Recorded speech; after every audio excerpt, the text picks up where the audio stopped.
We all read that. Get ready to embark on a cinematic journey with Watching Wyrd. Join Alan, Scott, Rich, and Hadley as they delve into the timeless humor of the Blues Brothers, the wild antics of Animal House, and the intense unraveling mystery of True Detective Season 4.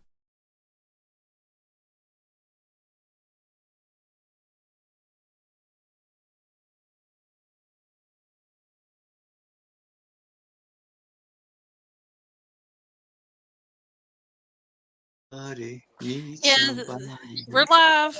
Hi. Hello, everyone. Sorry, guys, that wasn't my best work. That's bad. Coming to you live. I had a from shirt Joel on. Prison. Well, it's supposed to give us 30 seconds to get ready, but I think it was 15, so then I had the little countdown clock on, and that was just crazy. So, this was a fun week, right? Yes. Yeah. Oh, yeah. Some oldies but goodies, and then, oh my gosh, with the True Detective. Yeah. Excuse me. So, Definitely. these are some of my favorite movies, and it just, like, I remember being a child and riding back from my grandparents and listening to the soundtrack to Animal House. Oh.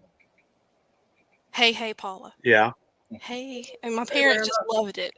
And I don't think they knew that I probably stuck in and was watching that movie on HBO and had no idea what any of it meant. But it was great, and I really enjoyed it. And I watched a documentary on the making of it. Mm-hmm. I don't know if y'all have seen that, but No. it's totally worth watching. So, y'all want to dive into Animal House first? Because I've got some stuff to say. Sure. Animal House.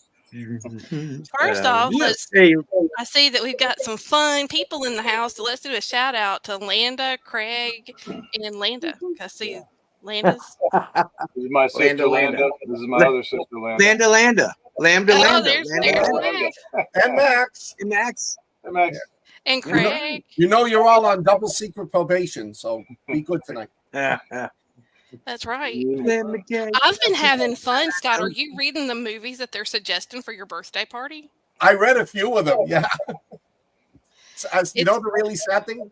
Some of the really bad ones I've seen. I have no doubt about that. That is not a I stretch. found a zombie movie, and I lost it, Scott. It's one I've never heard of. It's coming out.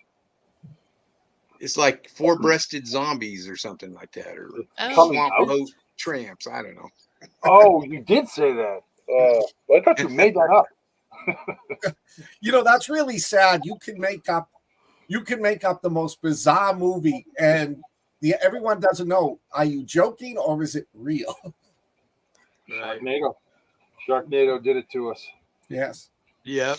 And they laughed all the way to the bank too.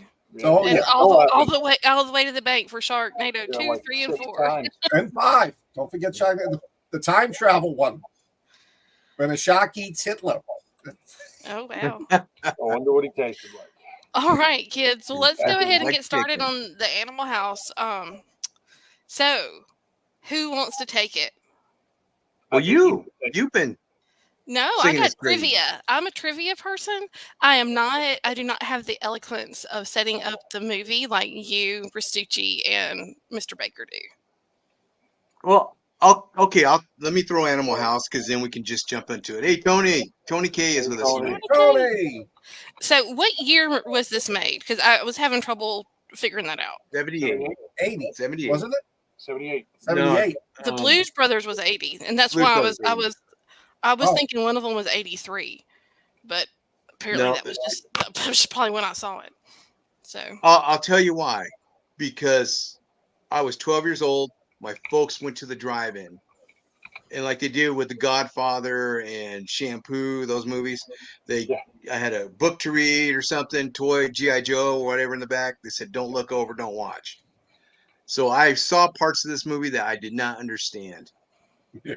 It's not till it was re-released like 4 years later or whatever. I was 18 and I fully understood what was going on. Well, especially it is a timeless classic, and this is a hill I will die on. Timeless classic. If you don't like this movie, there is something wrong with you. I remember I was about 15 and I begged my mother to let me go see it.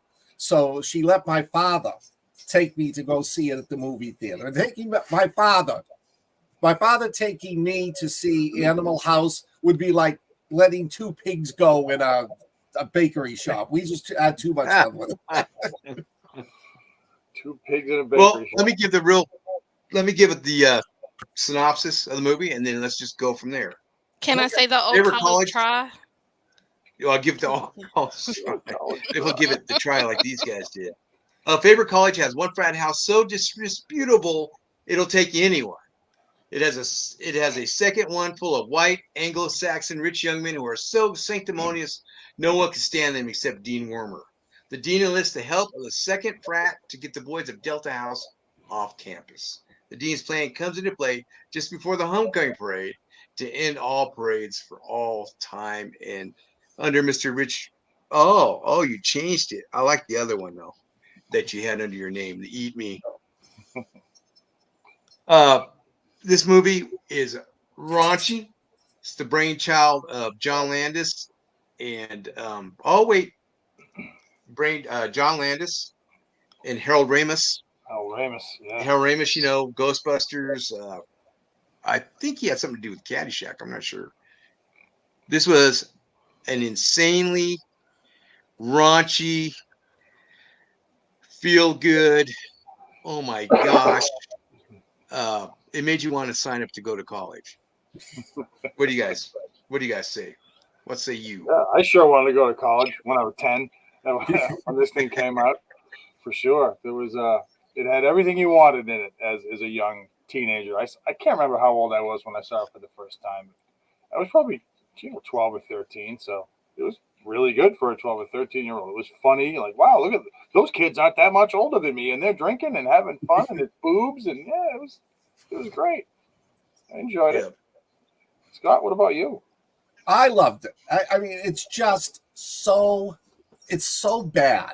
I mean, like you said, it's so raunchy. The scene when John Belushi is looking through the window, and the whole scene when he pretends. I can't remember the character's name, but when he pretends that the girl that died was his girlfriend, so he could get into the panties of the other girl. Fun. So the thing that when I saw it with my old man, it was like, wow, this is amazing. Now I turn it on and I watch it, and it's like, yeah, this is nothing compared to what they show today. But it's a good movie. It's a classic movie. It's funny. It's got great acting in it. I think it's one of Belushi's best movies. Agreed. Yeah. And so many of the scenes are just iconic that they stick with everything. You don't forget them. Even though there's one stupid scene in that movie, and John Belushi's sitting there with the mustard, and he just dumps it on himself. It was the stupidest thing I've ever seen, and every time I see it, I laugh for 5 minutes. It's so dumb. It's not even funny, and it just gets me. I think my favorite scene is when, after Wormer drops the big one and Belushi stands up and gives the speech. Was it over when the Germans bombed Pearl Harbor? Germans? He's on a roll. Yeah, that was a good flick. And what I loved too also was the guy who played Niedermeyer did such a great job of playing a jerk. The Twisted Sister used him in their "We're Not Going to Take It" video. Yeah. Good old Mark Metcalf. He was stereotyped after that movie. Sadly, but that role.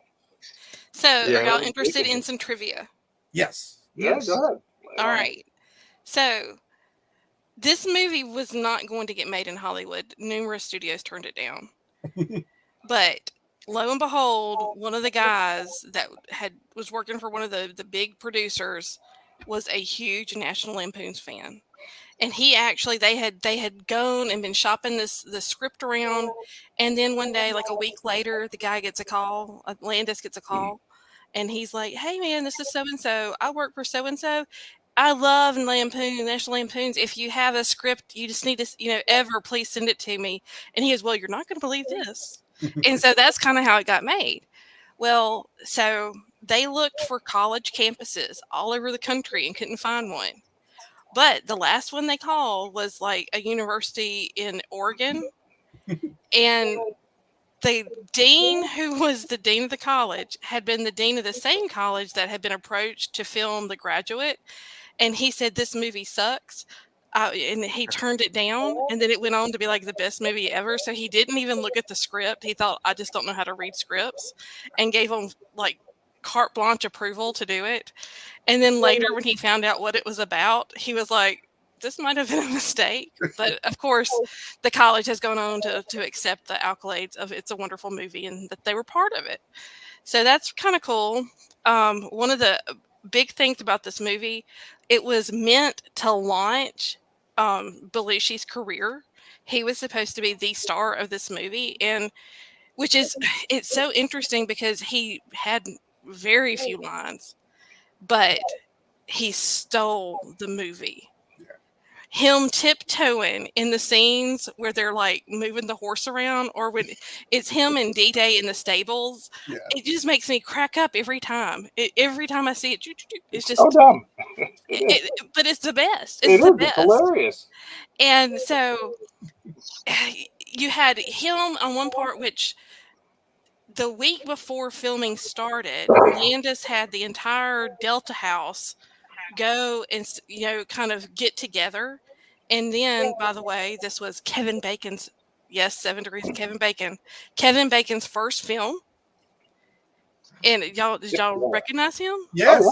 Oh yeah, Babyface Kevin Bacon. All Well, the this way. was his first film. Him and the other two guys from the other house, the other frat boys. Mm. By the time they got there, they were like ostracized. They were really treated like, oh, those are the guys, they're out to get us. And so they were really kept separate. And they were like, man, the guy that played D-Day, I can't think of his name. Mm. Y'all probably. Bruce McGill. Miguel. Bruce McGill. They stole the piano at the hotel and put it in his room and had parties every night. And he had a bar set up and he had the piano. And Kevin Bacon said that he had his hotel room moved so he could just listen to the fun because they would never let him or invite him to the parties. But he just wanted to just listen as much as he could. One night, the crazy actor kids got picked up by some local college girls and invited to a frat party where they got into a huge fight with like 19 of these like frat boys beating the ever-loving SHIT out of them. They said it was just crazy. Yeah. Anyway, so it was wild. Donald Sutherland was in this movie, which everybody knows Donald Sutherland. Oh yeah. I think. Yeah. If you don't know who that is, Google is your friend. This is like one of his favorite movies he's ever made, but it's probably, I think he made $75,000 was his salary for it. And they told him, they said, hey, you can take $75,000 or we'll give you a percentage of what it makes. And he didn't think this movie was going to do anything. So he just took the $75,000. I think it's the only movie he's ever been in that you see his butt. Yeah. Well, you Yeah, look at and the Donald this was Sutherland's butt. what's her name? Karen Allen. Karen Allen's first film too, and she was very apprehensive about like the Landis wanted her to show her bottom, and Donald Sutherland said that if she would do it, he would do it. So she did it because he did it, and she said she just felt better about that. But it was a great movie. It launched 1,000 careers. I mean, all these people were basically unknowns, and it just really did incredible things for them. And I think I told y'all on the pre-show that the role of D-Day was written and inspired by Dan Aykroyd, who was very into motorcycles at that time. But that the guy at SNL said he would fire Dan Aykroyd if he took the film. Wow. So Why? I don't know. I don't know if it's Belushi because was in it. Belushi. Well, I don't know why. I don't know the why of it. But there was apparently some reasons. But Belushi at the time was married, and I think his wife just had a child, and he was clean at the time, so they had gotten him a house away from the campus, so he would stay clean during the shooting of the film. But it was great. I can't say enough good things. And like I said, the soundtrack. Oh, I got one more piece of trivia, then I'm going to leave y'all alone with it. So Otis Day and the Knights.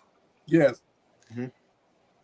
The guy changed his name to Otis Day after this movie and toured with the Knights because it was such a hit. That was not his name, but that's also one of my favorite parts in that movie is "Can We Dance with Your Dates?" I love it. And that scene, that song is incredibly popular. Yeah. Shout just a little bit. As a DJ, yeah, it's one of my careers as a DJ. We would play that version off the Animal House soundtrack, and people would get on the dance floor and they would just, they ate that song up. This was in the 80s. Well, it was incredible. I mean, and Tim Matheson, I had the huge crush on him when I was like, whatever, 8 years old. I thought he was the cutest thing ever. Probably had something to do with him being called Otter, but just great. Otter, Pinto. I mean, it was just Flounder. I mean, it was just great. Great movie. The funny thing is that scene in the scene in the bar with Otis Day would never make it today. No, none of those things would make it. You can't do that stuff now. No. Well, it was very culturally appropriate. Yeah. But get this. So in my trivia deep dive, I know I said I wouldn't do it, but I am. The day of the homecoming parade is the day before the Kennedy assassination. Oh. Okay. I know, isn't that crazy? That was done intentionally, and all of the girls on that float were dressed up like Jackie in her outfit that she wore. That's sure. No. I love the end when they tell what everybody did. Niedermeyer, fragged by his troops in Vietnam. Senator John, Senator and Bluto. Oh yeah. Well, Tim Matheson, man, he kind of got stereotyped for a while as that ladies' man, smart ass character. Yeah. You ever seen Up the Creek? That was just a ripoff of Animal House, and he was right there. And I think there's a couple other guys. I think, not Otter. Well, anyway, the heavy guy. The heavy guy was in it too. I can't think of his name. Flounder. Anyway. Oh yeah. Stephen Durst is his name. Yeah. Peter Durst. Yeah. Anyway. Peter. Yeah, I love Tim Matheson. He's great. Well, they set this up for a sequel that was supposed to take place like 5 years later, and it was supposed to take place at Otter's wedding. And this was around the same time that there was another sequel that came out, and it was such a flop that they decided not to make it. But there was a series that was called Delta House. Yeah. That was supposed to be based on the premise of Animal House. I don't think I ever saw a single episode. Yeah, and I think it had a couple. I didn't even know it existed.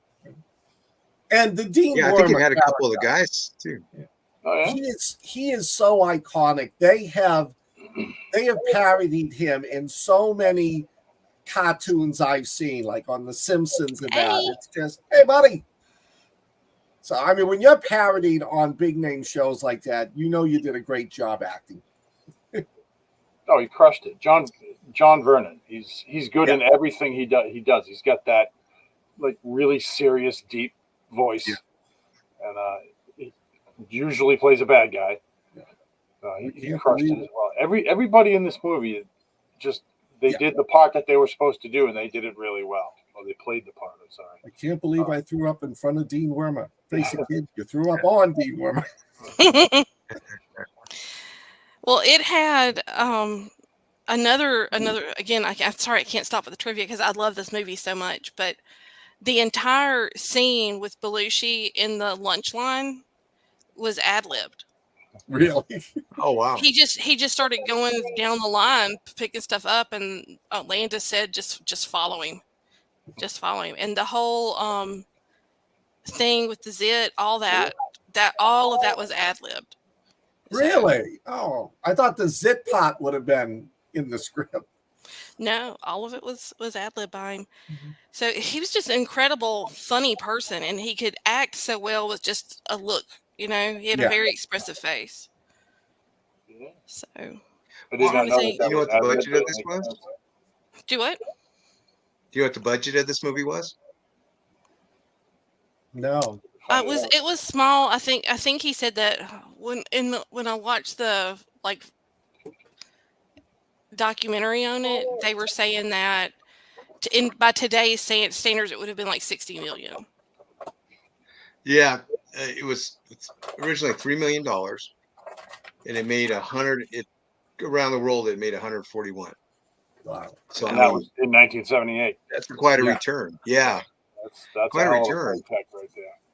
Yeah, I'm glad they didn't make a sequel. It would have been Yeah. No. Oh, yeah. No, this is one of those Caddyshack 2. it's perfect as a standalone movie.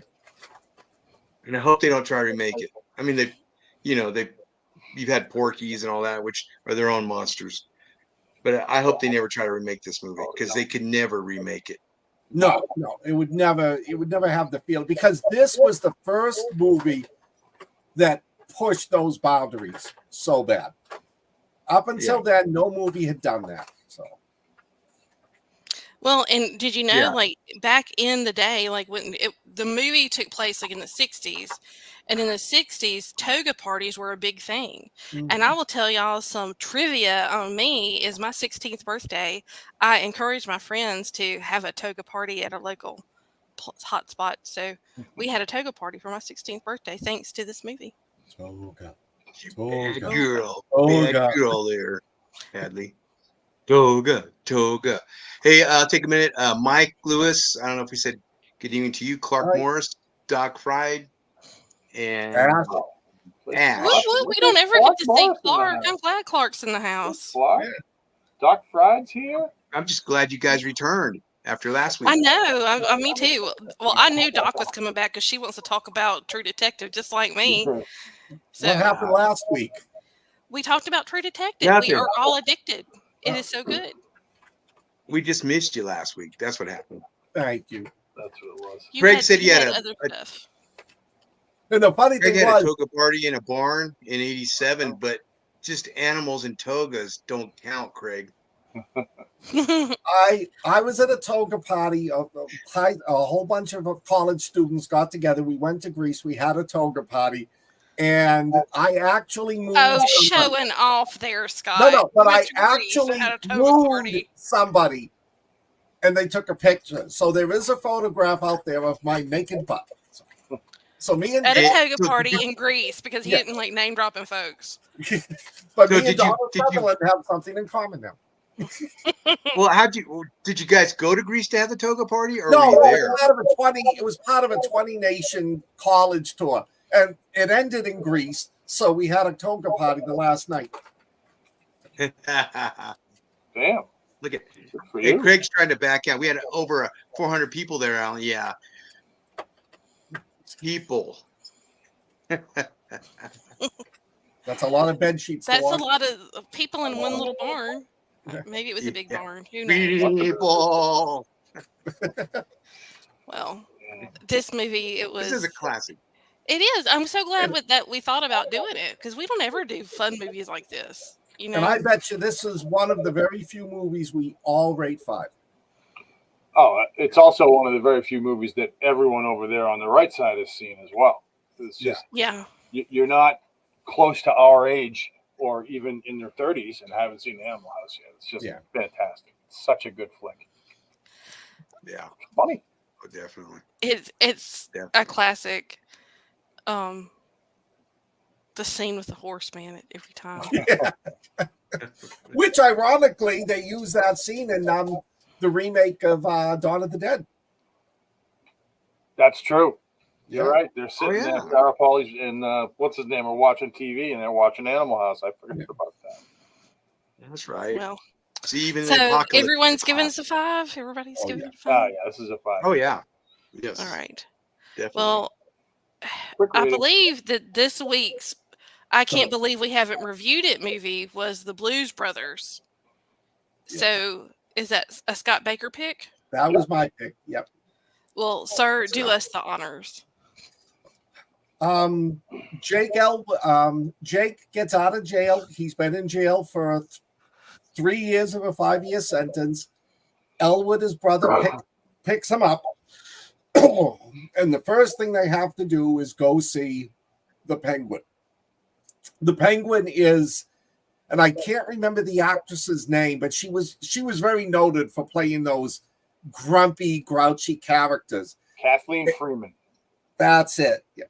And they find out from her that the city is going to close down. They owe $5,000 in taxes on the orphanage, and if they don't get it within 11 days, the orphanage is going to be closed. Everybody's going to be thrown in the streets.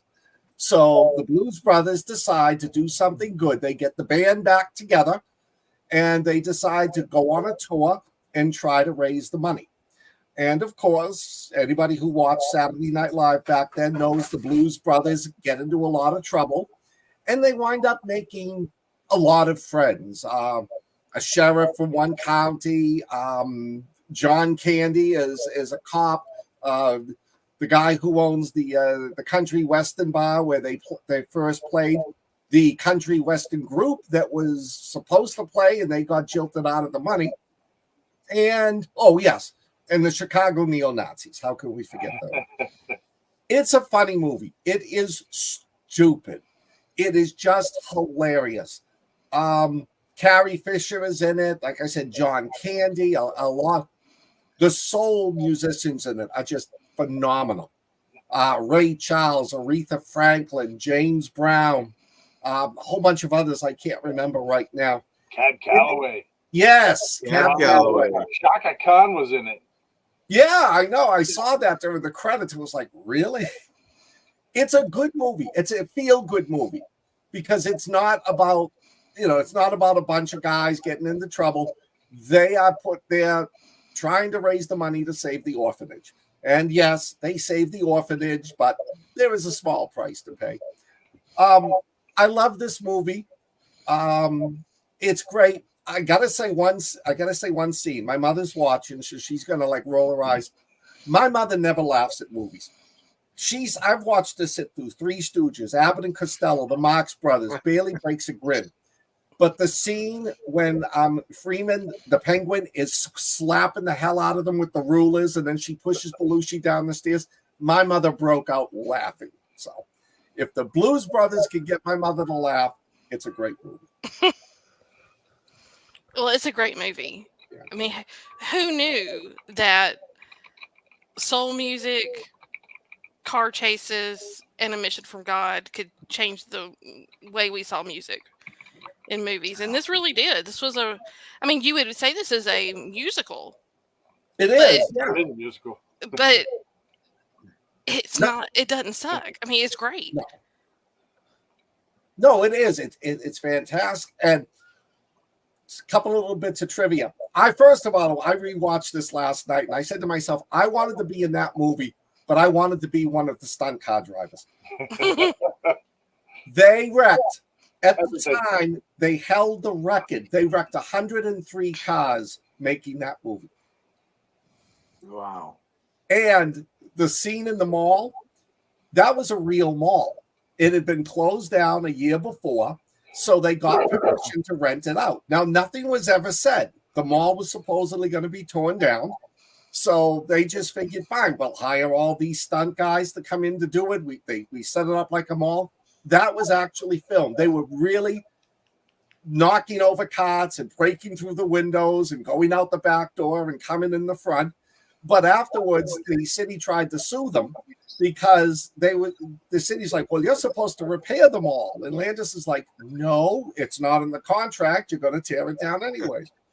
But the mall stood till 2012 and was an icon.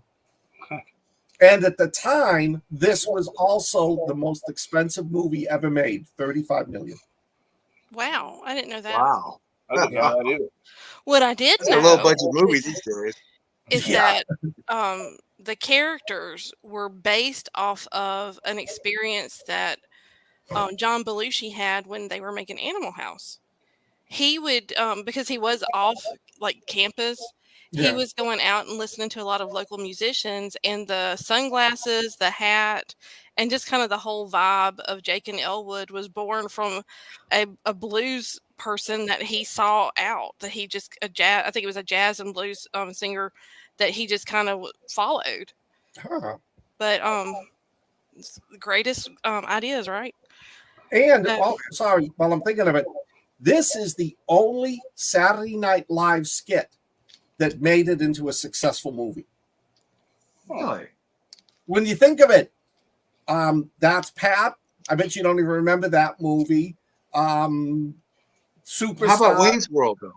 How about Wayne's World though? That ain't. I I'm haven't seen it. sorry, you are right. I forgot and about Tommy Wayne's- Boy, is that a No, that wasn't. That wasn't That a was skit. a Yeah, I know. I forgot about Wayne's World. Even Coneheads did okay, but not as good as this in Wayne's World. Yeah. Yeah, this is such a good film, and there's so much good music in it too. I just lost you. Yes. Well, I was gonna say it's one of my favorite songs, which I've got the title under my name tonight. Yeah. Which, Oh, if you can't read it, Tail Feather. kids, it is called "Shake Your Tail Feather," and it is by the marvelous Ray Charles. And if that don't get your foot tapping and your butt moving, nothing will. But, Yeah, I I saw this one in the. Oh, go ahead, Scott. I went to see this movie. If I don't know if she's watching, with my old high school buddy Dory. And when it was over, I stood up and she was standing there staring at the screen. And I go, "What's wrong?" And she says, "I see that as you and your best friend Curtis 20 years from now."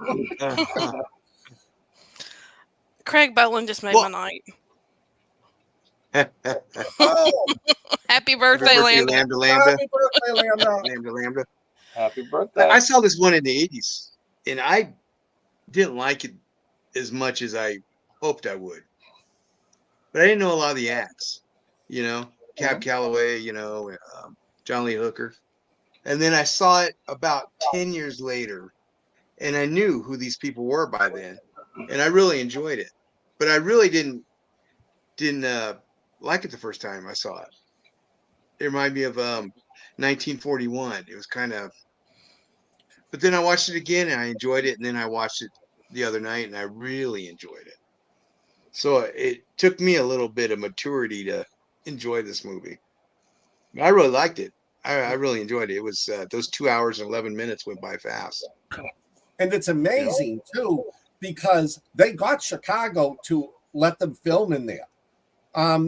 To film in that Daily Square, the end sequence, they were reluctant to agree. So Belushi and Aykroyd agreed to give, I think it was a couple of $100,000 to a local charity if they would allow them to film there. Oh, wow. But you figure, you look at that, all of those cops, all of the military running through, that must have been one hell of a fun movie to make. How fun do you think it was for Carrie Fisher? She must have had a blast. Oh, yeah. Yeah. She had the best part in the movie. Yeah. It really did. She played a great, almost psychopath. She was And wonderful. they actually got permission. The police closed off the street underneath the railways. They were actually doing 118 miles an hour through there for the filming. Wow. That's crazy. Oh, I Yeah. got to say hi to Tina. She's on tonight. Hey, Tina. Hey, She's Tina. out there. She's not internet savvy, so. Yeah. Well, I'm posting in the comments the best quote ever. And the best Halloween costume I've ever seen. I was in Lafayette, Louisiana. It was when I was in college. And there were these two guys, and they were dressed as Jake and Elwood, down to the Lucky Strikes and the suitcase. And they stayed in character all night. It was hilarious. But yeah. Great movie, great memorable lines. And Yes. again, it's just John Belushi, at the top of his game doing what he did. Yeah. It was a tragic loss for him. Yeah. Because he was so gifted. For us, yeah, definitely. Yeah. But great movie, great pick, Scott. Thank you. Yeah, no, it's one of my I was- favorite. It's one of my favorite comedies. It never grows old. It And it yes, took me 3 watches. uh, It took me Three 3 watches watches, to fall in Scott, love? to really enjoy it. The first time I saw it, I was kind of disappointed. It was like 1941 to me, this big, epic, comedic movie, but just didn't work for me. And then I watched it again and it was like, okay, this is funny, and then when I watched it the other night, I just friggin' it was like I hit my head. It's like, man, I really enjoy this movie. But I was into James Brown, yeah, Cab Calloway, Aretha Franklin, you know, I knew of all those guys now. I'm not that I just didn't listen to that kind of music. I'm a 80s, 70s, 80s guy, but not a blues. yeah. I wasn't really into James Brown either back then. But I knew Cab Calloway actually from cartoons. Well, Remember the old Warner Brothers cartoon where they do Minnie the Moocher on yeah. they do a Oh, cartoon yeah. of it. Well, Cab Calloway played in the Cotton Club. He played in the what? He played at the Cotton Club in Harlem. Oh, There's not a lot of people that can Yeah. claim that. And I think Blues Brothers was the last like professional thing he did. I don't think he ever went to it. He never did another concert, and I don't think he ever did another film or any voice actings or voiceovers. I think that was it. He passed away. I don't know about shortly after, but he never did anything else. He Well, this- he played music. He never played it for a professional venue. You know what I mean? this was the I movie gotta tell that ya. introduced me to blues. Yeah. Yeah, I'm I could sorry. see that. His Cab Calloway's part in there was really a scene stealer because it really took you back to those days when he was big, in the Heidi Ho and the way the band was and everything. Yeah. It was just I thought that scene was really cool. That's probably one of my favorite musical interludes in And that movie was I that. guess because that's so ingrained in the lifestyle that we have down here that this music is what I grew up with. I mean, it's not my music, Right. but we grew up with it. I mean, I'll never forget the first time I've met someone who didn't know who Aretha Franklin was. I know that I looked at them like they had a horn. Um, but the music was great. It's a very the fact that this movie got made in 1980 is kind of phenomenal.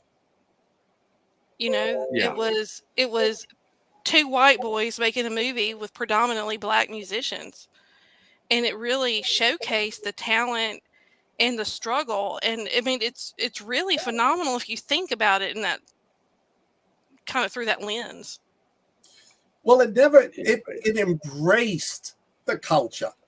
It made them part of it. It wasn't, they weren't like teasing like they did in Animal House. Right. Well, They- and it's the same guy that made it, and Dan Yeah. Aykroyd wrote this.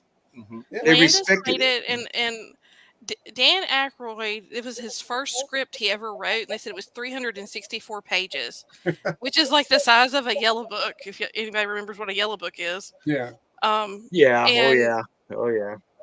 he just really had a vision for it. You know, Well, they respected it's obvious that they respected. I'm not trying to be a dick or anything, but it's obvious that they had respect for the music yeah. in this movie. Yeah. And I didn't get that the first time I watched it.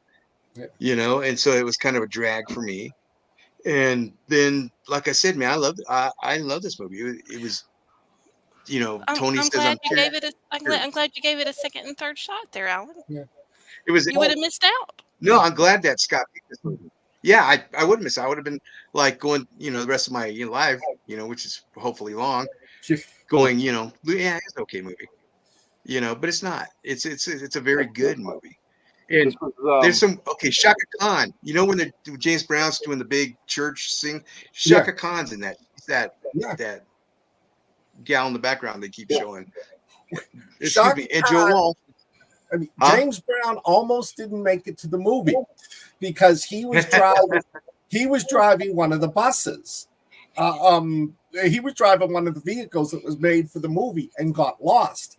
So he pulled into a gas station 100 miles away, and the police arrested him for having a vehicle with a false license and false registration. Awesome. Landis had to go bail him out. And the cab, Awesome. I'd only found this out recently. The Cab Calloway scene wasn't filmed for the movie. It was filmed for the movie, but it was filmed at an actual performance he did. Oh, okay. That's why and everything then- was different. I thought they just changed Yeah, sets. that's what I always wondered. Okay. It's like really weird. Fred!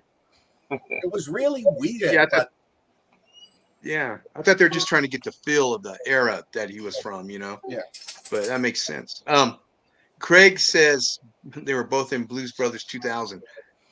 No, that movie's Abomination. That movie's an abomination. We don't talk about that. No, I I'll tell you saw a quick that film. story.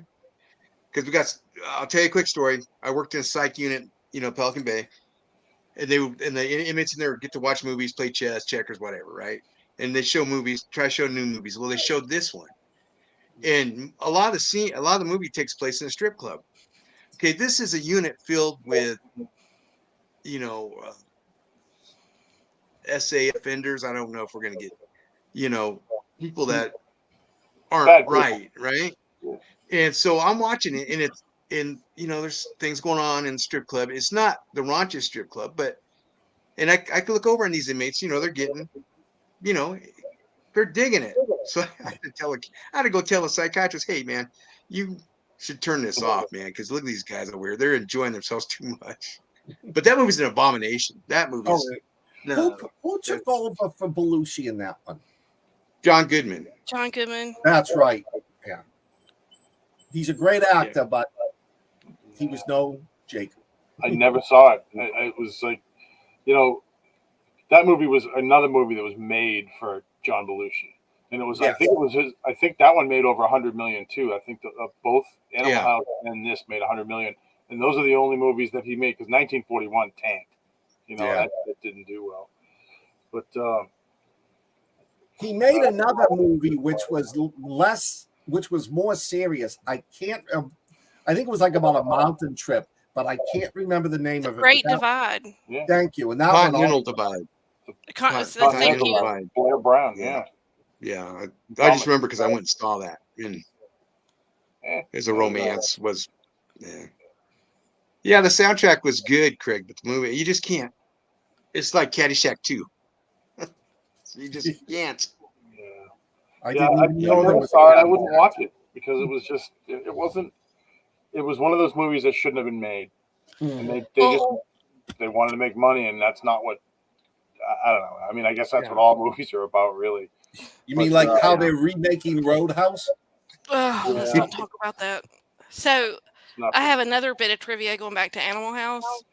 They wanted Chevy Chase for Otter. But somebody said no, and they got Chase to do Foul Play with Goldie Hawn, which is one of my favorite movies. Oh, Foul Play is great. Even the sequel's good. Mm-hmm. Or wait, no, that didn't have a sequel. I'm sorry. No, but they did. They did a couple of movies together. They just had a great chemistry. Yeah, I was thinking of that one. It did have a sequel, didn't it? Foul Play? Well, there was Foul Play, and then there was another one. Yeah. Seems like old times, right? Yeah. I think. Goldie Hawn and Charles Grodin. I can't remember, but my favorite Chevy Chase movie, and I can't think. Oh, Heavenly Dog. The one where he's the cop who gets killed, and they send him back as Benji. I know I saw that because I was a huge Benji fan back in the day, but that was a funny movie. Just little Benji, that sweet dog's face with Chevy Chase's evil mind. It was a riot. Tough to beat that. I mean, Fletch is another good one, but well, I mean, Vacation is the favorite. Yeah, Christmas Vacation. Yeah. Well, and Christmas Vacation. There's just him. He was just amazing in those. So 5 stars across the board here. Oh, that's for sure. Yeah. All right. That's interesting. Definitely. And so I'm going to pivot now and let's take a deep dive into True Detective Season 4. What is it? North Country or what's it called? Night Country. Night Country. I should get that right. I keep calling it North Country, and then I think, oh, that's like a song. were a band from the 80s. Anyway, I love this show so much. I cannot say enough good things about it. And I can't wait to hear all of your conspiracy theories and like what you think is going to happen and what you picked up that I missed. I want to hear it all. So, who is as enthusiastic about this as I am? I think you should take it. Yeah. Yeah. No, I don't want to take it. I like to give feedback. Well, Rich, you're the only one who hasn't gone yet. Yeah, I mean, I can take it. This week's True Detective gets a little deeper into what's going on. And we find out a couple of things about, like, Jodie Foster's past. She may not be the angelic, sheriff type person we think she is. She may actually be a murderer. They never really went into it and said it, but you can see where it went. She may have actually killed a bad guy. He was a bad guy. He actually was the person that she murdered, or could have murdered, was someone who murdered someone else, and he was constantly beating on his wife, and then eventually she and the other detective went there, and the woman was dead. So they lead you to believe that Jodie Foster, or one of them, we don't know which one, shot this guy and killed him, and that is the reason for the animosity between the two cops, the two female cops. But again, we don't know who did it. We know why. We find out some more weird stuff about the guys frozen in the ice. My conspiracy is that this is some type of frequency that's going on, and it's somehow mixed with some microorganism that they have found out on the ice. And I don't really know how they got this into a True Detective show, which I thought would be about a murder, which I guess it is really. But now we're getting more into how the Inuit woman that was protesting against the mine was probably murdered by someone that we know, but I won't go into that and wreck that for someone. But there's a video of her on a phone. They finally cracked the phone, running around inside what looks like a mine, and it pretty much shows her being murdered. You don't see the murder, but like she drops the phone and you can hear it. It's pretty brutal. Right. So we've got that. We figure out that the other cop, whose name I know it like the back of my head. Navarro? No, not Navarro. The jerk cop, the young kid's father. I can't remember his name. Oh, Hank Pryor. Pryor. Thank you. He's racist. He might not be a good guy. He prevented evidence from coming to light. It was a phone call about the original murder that dates back years ago. So he's not a nice guy either, and you don't know what his part in it is. But the ice that contains the scientists is starting to melt, and now we have more things that are going on with that, which is really cool. You can see some more weird stuff.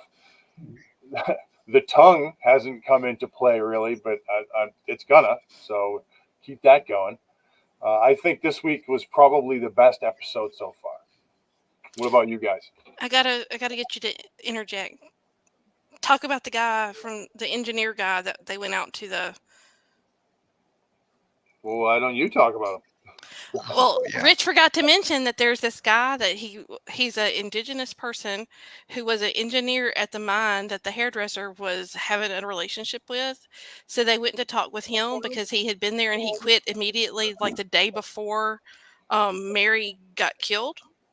And they went and talked to him. And first off, I mean, he's kind of got that whole vibe of survivalist with a shotgun, don't come in my tent. But then when they told him that all his previous coworkers were expired, he got visually upset and ran them out with no further. And when they were leaving there, they got the call that the dude that had survived the ice popsicle thing, that he had woken up.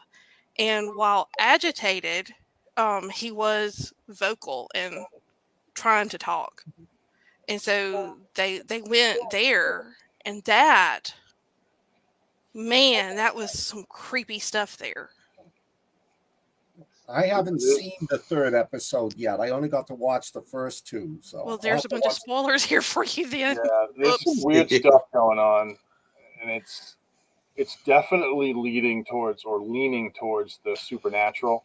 I don't know if they're going to worm their way out of it, but I don't know how they're going to do that with what happened, like what just Hadley said with the guy in the hospital, because there was some weird stuff that went on there, and there's really no way to get out of that other than it being supernatural. But they keep saying we woke her up, so yeah.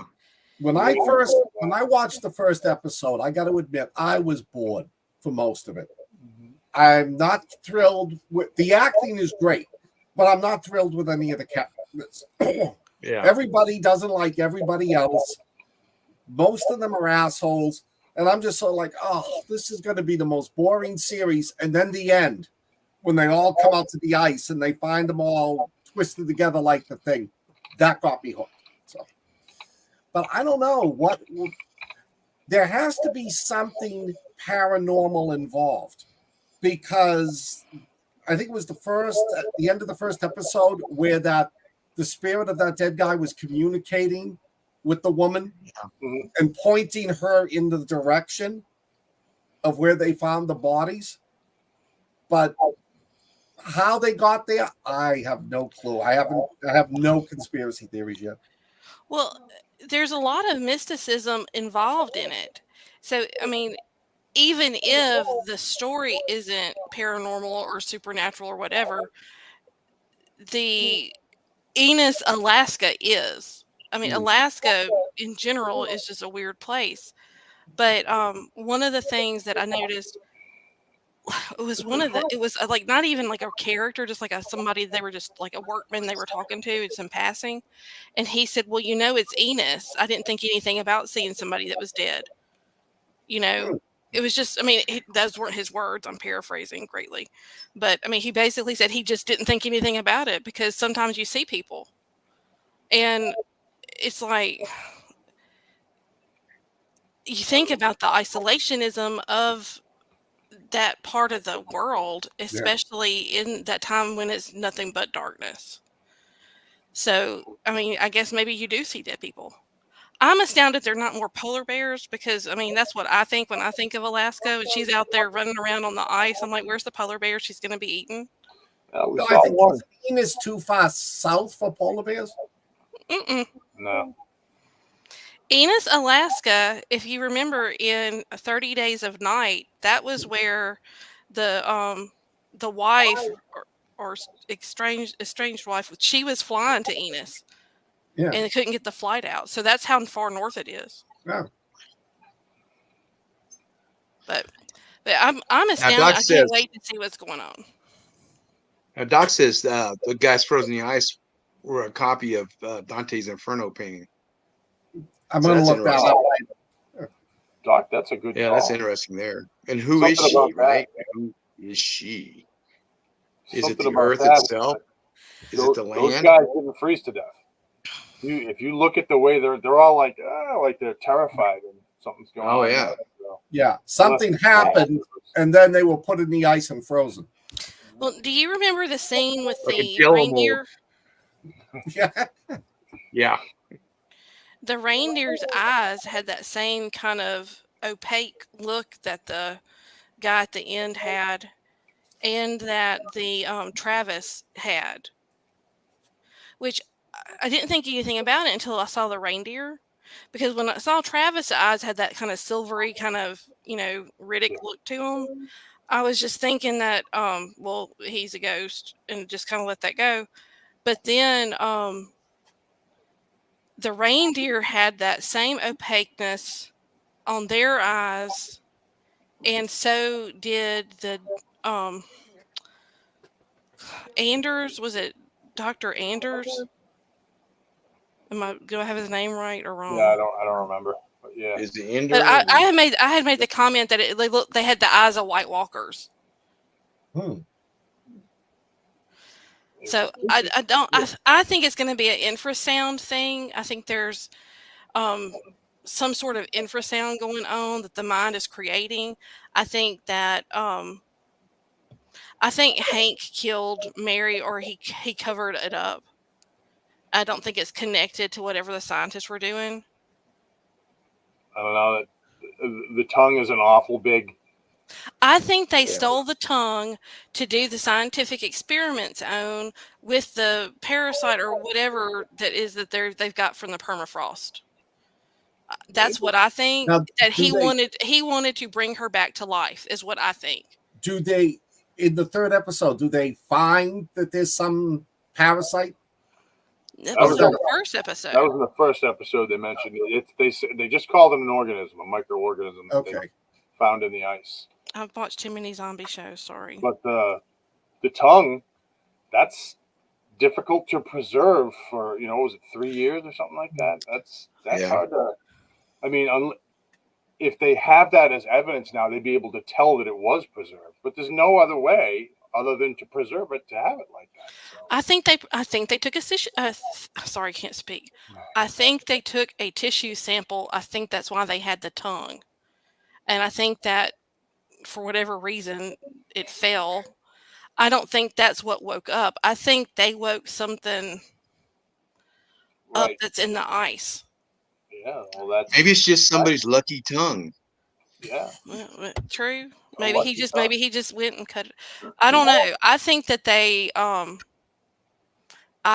found her body, and I think they relocated it, and I think they might have taken the tongue.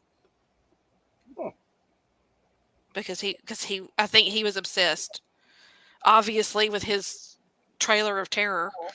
Yeah, something's up with that. Well, I mean, the thing that I think was weird was it wasn't just a life-size weird voodoo doll he made of her, but there was a child, and then you have all this with the stillbirths. So, and she was a midwife, and so I don't know. There's that stuff could have to do with the mines. It might be whatever they're doing in those mines is poisoning the area, and it's releasing toxins into the water, or if they're fracking or digging too deep, they can release toxins into the water, and maybe something else was released or something's trying to fight back. Or that's what the frequency is they're using a frequency to do something. Well, one of the things when I was deep diving about it, one of the things that I saw was talking about there is a Inuit myth about a woman who was killed and thrown into the ocean, and that her name is something, and that they were tying it into, they think that what Navarro's Inuit name is going to be is the name of this, and I'm just going to say like a goddess because it's mythology, and that that's what's awakened, and that all of this is flashbacks of her coming into her I don't know, her full self. I'm not even sure. And that's, to me, ties into whatever happened with her and the chief with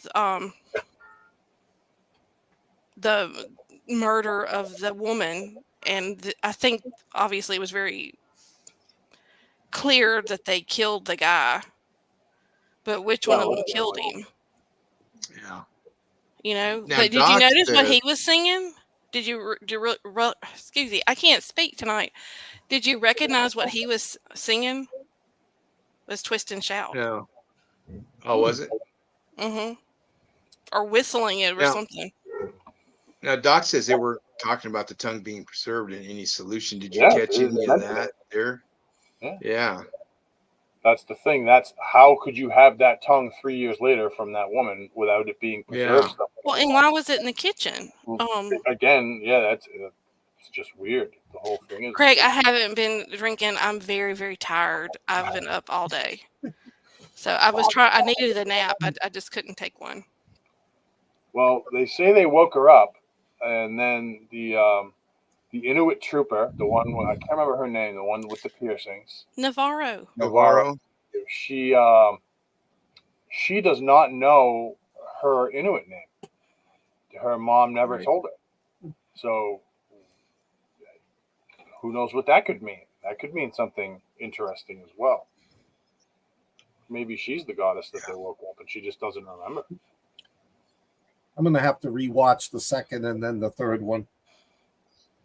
Yeah. Well, it's Yeah. It is. Yeah, it's good. It's creepy and weird. I love it. It It's is. all the stuff I like. And I say that I love the fact that it is steeped in science and it's steeped in the woo, and you really don't know which way it's going to go. Those make the best stories to me. And then you throw in the macabre horror of the frozen together weird scientist. Yeah. The Jello mold of science. Frozen in horror. But the Frozen in creepy, and I'm not going to cuss, I think that might get us banned, but the creepy dude sitting up behind her, I mean, oh, after he had both of his legs were amputated. Mm-hmm. Was eaten up with gangrene, and he'd had one of his arms amputated, and they thought they were going to have to get the other one. And then he just sits straight up in that hospital bed. Yeah. Yeah. And it wasn't his voice. It was weird. No, it was the Yeah. voice of the elder It's god. definitely bad juju. And Definitely bad juju out there somewhere. And that's a whole nother thing, is that I heard that this is all tied into Cthulhu. So the elder gods we are shall at work. see. We shall see. The first season was, had a lot of spooky crap in it. The other two seasons were just detective stories. But the first season with McConaughey and Harrelson, there's a lot of well, not really voodoo, but I forgot what you call it. But it had a lot They're of. tied together. Well, They're yeah. very much tied together. So Yeah. but that's it. I had something I was going to show y'all. Hold on, Zip. let me see. That's not me. I don't need to show y'all me. Hold on. Shake your tail feather. No, I had well, before we wrap up, I had something for y'all. It was a She had a background claymation. of. Hold on. Oh, it's not gonna. There it is. There we go. Yeah, it's nice. How Yes. spiffy is that? That is spiffy. So for those Next of you week? who are still around, we've got a list of what's coming up, so you can see. Next week's the Boondock Saints and the Good Guys. Yeah. So start watching. That's right. That's I my love the movie. Good Guys. The Boondock Saints, one of my favorite movies. So I can't believe we haven't reviewed it. So we are. It's a messy movie. It's great. It's good film. There's a documentary you should watch about the making of it. And the Send guy, it to me. the guy I would love it. I'll have to look it up, but I hate to admit this. I'm probably the only one here who has not seen it yet. You're gonna love now's your it. chance. You're gonna Now's love your it. chance, Scott. Yep. All right, kids. Well, before we go, I'm going to ask you to please hit that like button, because that does make a difference on our algorithm that shows that Yes. people actually like and watch our show. And be sure to subscribe, get updates. The latest episode of our newsletter has come out, and it's got some pretty cool stuff in it. We keep trying to bring y'all some great content, and we're always trying to up our game. So please let us know for what we're doing right or wrong. And again, don't forget, Scott Baker birthday party is going to be that first episode in March. So we're taking your suggestions now on movies that Scott should watch for his birthday. Yes. And other than that, tomorrow night on Watching Wyrd, we're going to be talking about, I think, star seeds. So if you want to talk about the Indigo Children and you want to talk about the star seeds, come on down. We'll be doing that. And other than that, kids, I think Bethany and Michelle are going to be back with their show coming out right around, I think, Valentine's Day. And they've moved to Tuesday, so be sure to watch. Lots of good stuff coming towards you. And I think Joe Hanson's got another show coming out where he's going to be want to be writers to write along with him. So if you want to write a novel, be on the lookout. And until next time, I know these guys have a lot going on. So y'all want to tell everybody what you're working on? I haven't had a chance to write in a few weeks. Nurse Alyssa versus the Zombies 10 Endgame, the last book in the series, is up for pre-order. It's coming out on the 17th. Alan? I'm working on 3 books right now. So Holy crap, Alan. Nice. Well, it's not like I'm getting them done. Yeah. Well, I can say that too. I'm working on 3 books too. Yeah. Yeah, You and we all still know got how our it is. anthology coming out too. So if you haven't submitted anything for the anthology, there is actually still a little bit of time left. You can just talk to Mr. Restucci. And until next time, kids, stay weird. All right. Ciao. Have a good night, everybody. Night. Thanks for joining us.